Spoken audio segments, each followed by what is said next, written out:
javob xatidan qoniqmadim. Assalomu alaykum hurmatli deputatlar, sessiya ishtirokchilari.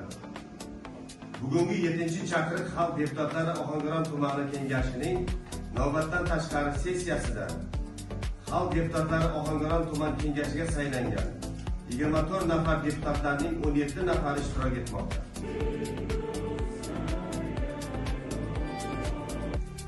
Deputat Madhiya Nishonova sessiya kotibi etib saylandi. Boshqa takliflar bormi?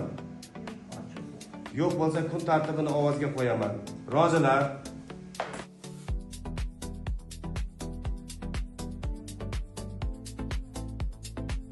Mana komissiya raisimiz Rahmonova Nazira Aqilxonova boshchiligida atroflicha o'rganildi bu masalalar. Hattoki biz hokimimiz bilan bu masalalarda qatnashdik.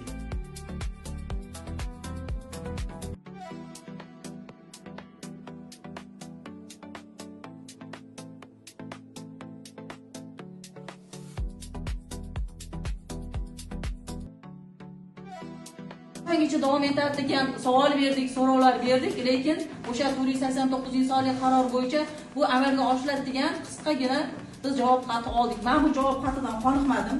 Sababiki yillar davomida faqat shu maktab bo'lib qolib ketyapti. Hurmatli hokim o'rinbosari, sizga iltimos bo'lardiki, buni mana shu yil, yangi 2026-yil sentyabr holatigacha bu maktabni holatiga bir o'zgartirish kiritmasak, siz biz boshchiligimizda men uchun shaxsan deputat sifatida bunday maktab borligi uyat va qoniqarsiz holat deb hisoblayman. Boshqa savolim?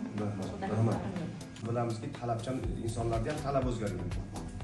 Buni qachon qilib berasiz, yo'lda qachon qilib berasiz, maktabimizni qachon ta'minlab berasiz gaplar har kuni eshitamiz. Shuning uchun tuman mutasaddi rahbarlariga aytamizki, doim buni iqtisodiy rivojlantirish dasturlarini haqiqatan biz bilan maslahatlashib, hammasini to'g'ri qilib ketish kerak. Qolib ketish kerak emas, dolzarb masala.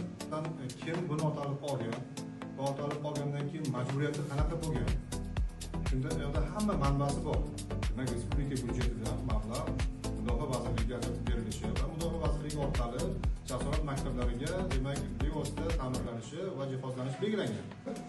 Tuman shahar byudjet mablag'lari hisobidan ish kuchi kerak bo'lsa, agar o'sha jarayon amalga oshirish uchun mudofaa vazirligidan begona tartibda ajratiladi.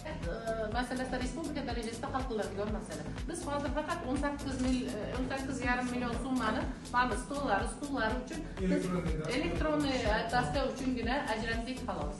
Bu endi bo'lish kerak. Bugungi kunda imkoniyatimiz shunga yetadi. Qarshilar yo'q, betaraflar yo'q. Xabaringiz bor, tashabbus byudjet. Qarshilar yo'q, betaraflar